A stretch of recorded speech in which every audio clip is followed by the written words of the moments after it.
आता पाहूया 36 जिल्हे 50 बातम्या।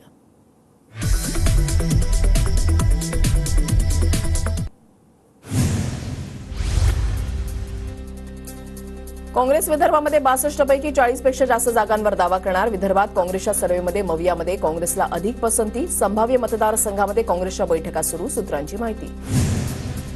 राष्ट्रवादी काँग्रेस अजित पवार गटाची जनसन्मान यात्रा आज पिंपरी चिंचवडमध्ये। मावळ आणि पिंपरी चिंचवड विधानसभा मतदारसंघामध्ये अजित पवारांची आज सभा। मुंबईतील षण्मुखानंद सभागृहामध्ये महाविकास आघाडीचा मेळावा। मवियाच्या विधानसभा निवडणुकीच्या प्रचाराचा आजपासून प्रारंभ, प्रमुख नेते मार्गदर्शन करणार।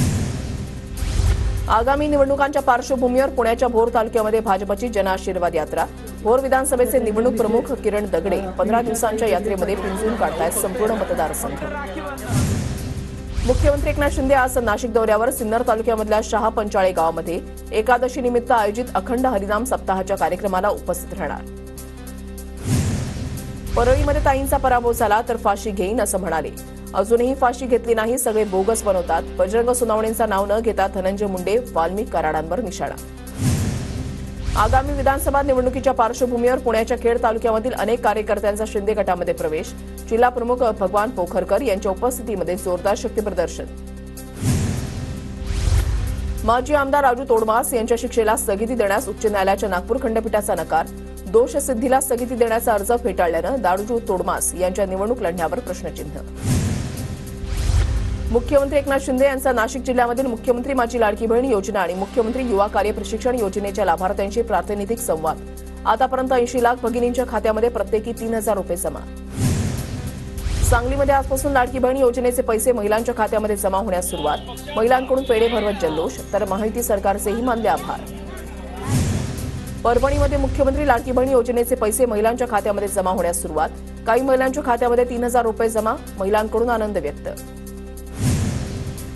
चिपळूणमध्ये भास्कर जाधव आणि त्यांचा मुलगा विक्रांत जाधवला महिलांनी राखी बांधली। शिरवली गावातील महिलांनी राखी बांधली। नाशिकमध्ये मनोज जरांगेंच्या शांतता रॅली दरम्यान चोरट्यांची हात सफाई। महिला आणि पुरुषांच्या गळ्यातील सोन्याची चैन गर्दीचा फायदा घेत लंपास। 12 जणांच्या गळ्यातील सोनसाखळी चोरीला। सकल हिंदू समाजाकडून 40 गाव बंदची हाक। बांगलादेशमधील हिंदूंवरील अत्याचाराच्या निषेधार्थ बंदची हाक। सर्वांनी सहभागी होण्याचं सकल हिंदू समाजाचं आवाहन। वाशिम शहरामधील नालंदा नगर परिसरामधील स्त्री रुग्णालयामध्ये डॉक्टरांचा अभाव। महिला रुग्णांची संख्या झपाट्याने वाढलेली असताना अनेक महत्त्वाच्या डॉक्टरांची पदं रिक्त। विजेच्या मागणीमध्ये तब्बल 3000 मेगावॅटनं वाढ। बंद करावे लागलेले वीज निर्मिती संच पुन्हा सुरू। शाळांमधील आरटी प्रवेशाच्या पहिल्या सोडतीची प्रक्रिया पूर्ण। यादीमधील विद्यार्थ्यांना प्रवेशाची संधी दिली जाणार। 26 ऑगस्टपर्यंत प्रवेश पूर्ण करण्याच्या सूचना।